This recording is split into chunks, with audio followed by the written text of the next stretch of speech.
Life is a journey, and on this journey we are bound to meet all kinds of people. Some will uplift us, support us, and bring out the best in us, but others, no matter how close they may seem, will do the exact opposite. Today, I want to talk to you about the 5 types of people you need to cut out of your life. We'll explore who these individuals are, why they're more of a hindrance than a help, and how you can identify them. This isn't just about making space in your life. It's about clearing the way for your own growth and happiness. So, if you appreciate diving deep into discussions that help us grow, and you're all about embracing the best version of yourself, I've got a simple favor to ask.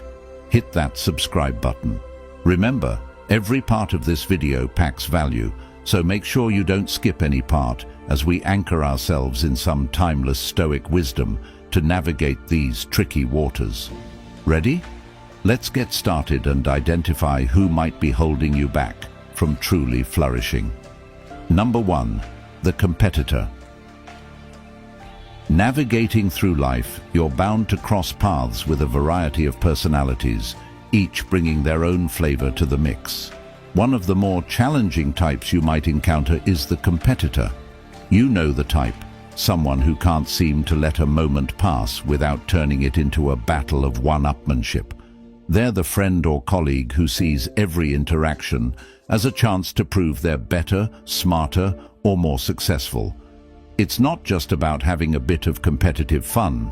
Their need to compete is constant and often comes at the expense of your own successes and happiness. This relentless competition can be exhausting. It's like being in a race you never signed up for. These individuals might celebrate your setbacks with more enthusiasm than their own achievements, and that can feel pretty demoralizing. The key here is not to get caught up in their game. Stoicism teaches us the importance of focusing on what we can control and letting go of what we cannot. In this case, you cannot control their competitive nature, but you can control how you react to it. Instead of engaging in this endless competition, why not shift your focus to relationships that build you up? Here's how you can handle it. Start by setting boundaries. If the competitor crosses a line, be clear about what behaviors are not okay with you. Communication is crucial. Sometimes people don't realize the impact of their actions until it's pointed out to them. However, if discussing it doesn't change anything, it might be time to reassess the role they play in your life. Stoicism also teaches us about the impermanence of external conditions, including relationships. It reminds us that sometimes, for our own peace and growth, we need to make hard choices about who we keep in our inner circle. Surround yourself with people who are supporters, not rivals. Seek out friends and allies who cheer for your victories and help you learn from your losses rather than reveling in them. These are the relationships that will enrich your life and encourage personal and professional growth. A true friend, in the Stoic sense, enhances your ability to live virtuously and happily, not one who constantly challenges your self-worth through competition. Embracing this philosophy helps us cultivate a mindset that values cooperation over competition. It teaches us that our real success comes not from outdoing others, but from improving ourselves and contributing to the well-being of those around us. It's about finding joy in the success of others as much as in our own, creating an environment of mutual respect and encouragement. So the next time you find yourself dealing with a competitor, remember that you have the power to choose how this relationship affects you. Opt for paths that lead to growth and happiness. Choose collaboration over competition. After all, life is too short to spend it in unnecessary rivalry. Number 2, the user.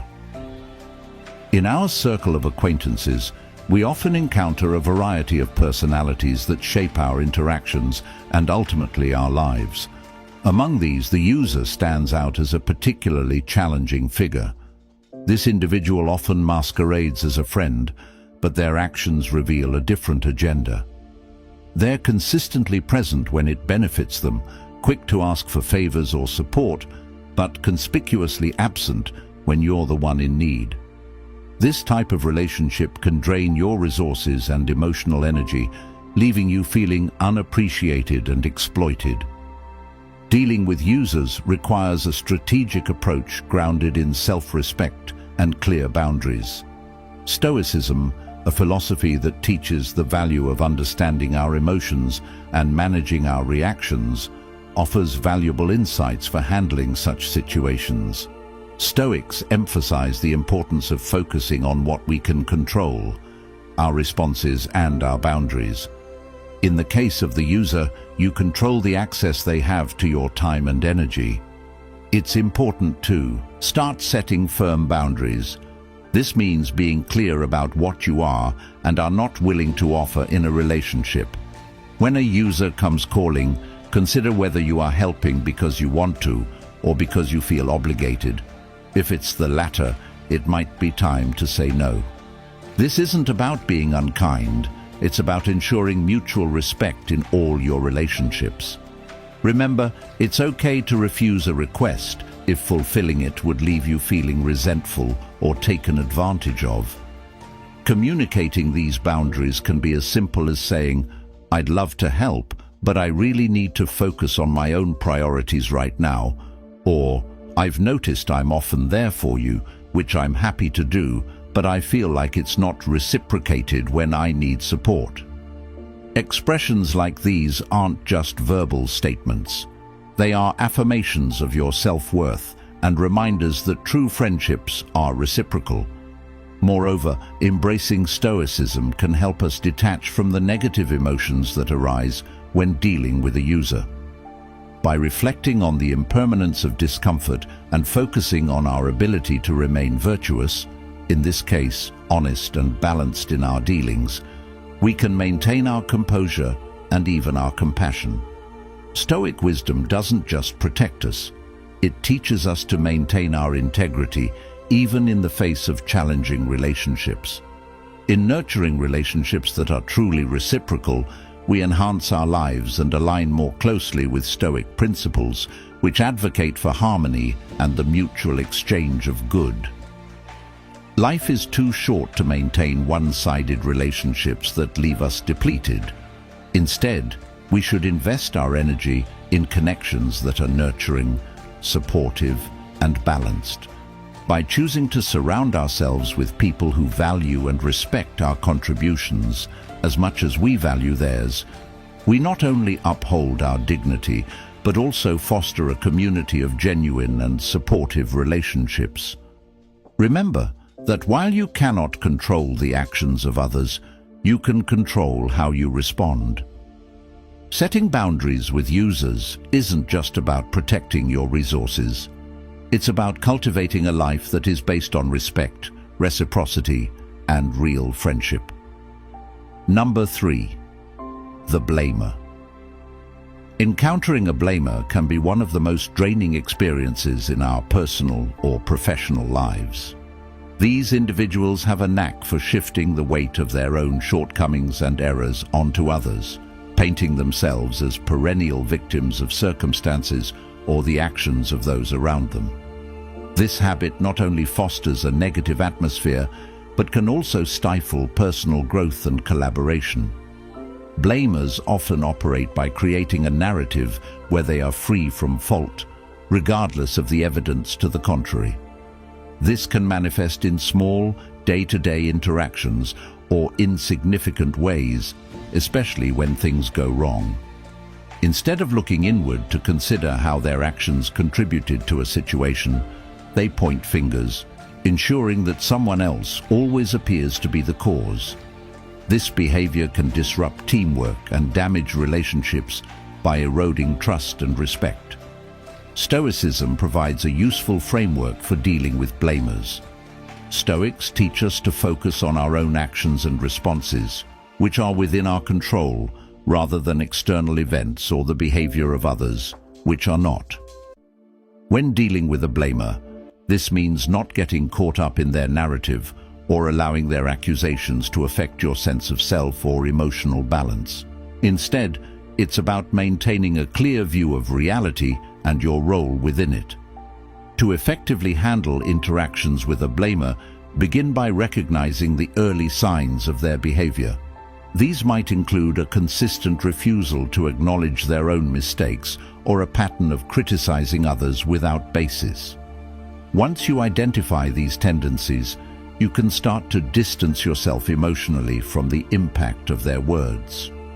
This doesn't mean ignoring them or the problems they present, but rather approaching interactions with a calm, prepared mindset that prioritizes constructive resolution over conflict.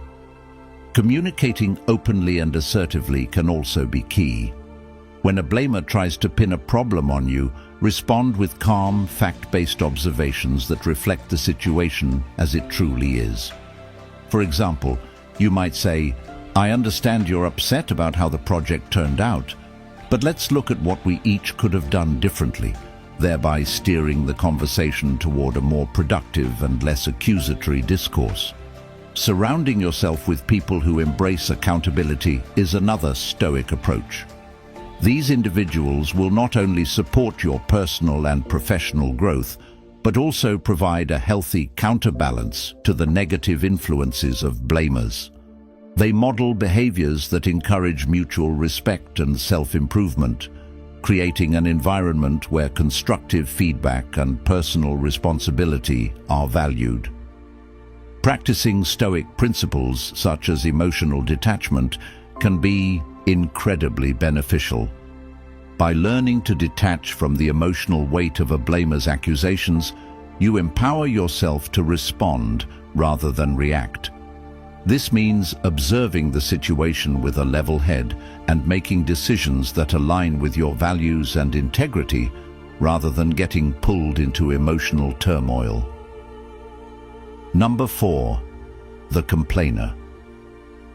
It seems like every group has that one person who can find a cloud in every silver lining, the complainer.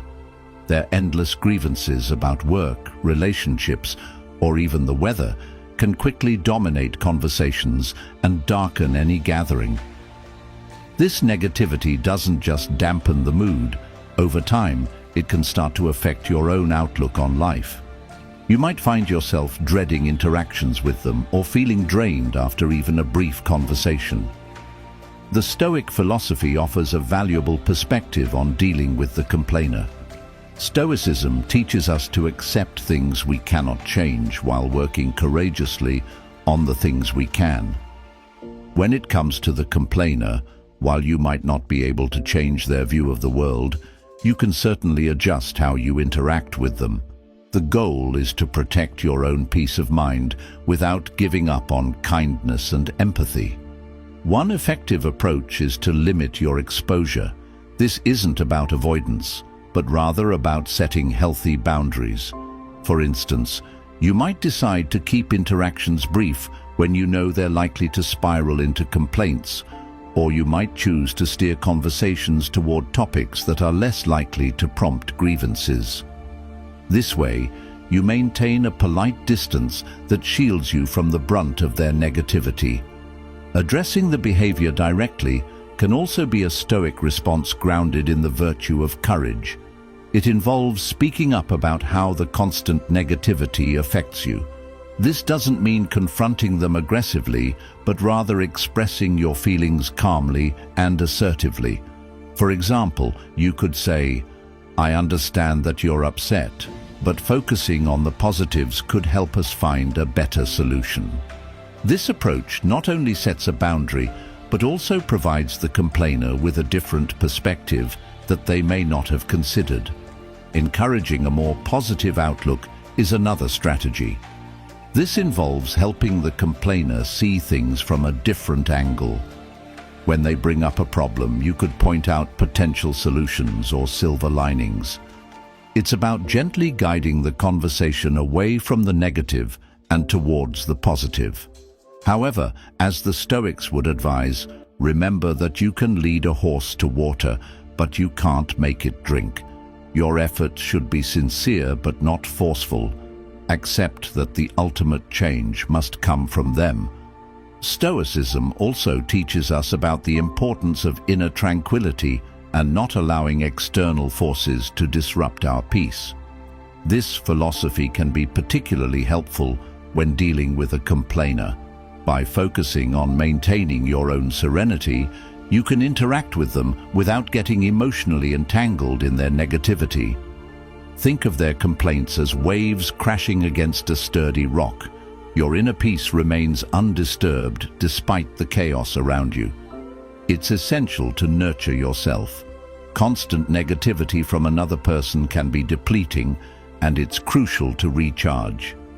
This might mean spending time in more uplifting company or engaging in activities that restore your positivity. Stoicism doesn't just teach us how to endure, but also how to thrive by prioritizing practices that maintain our well-being. Number 5. The abuser.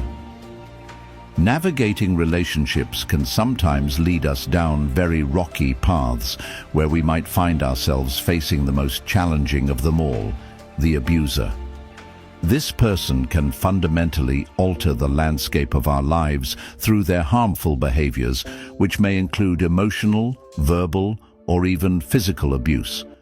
The impact of such relationships is deeply destructive, not only affecting our well-being, but also our perception of self-worth and our ability to trust others.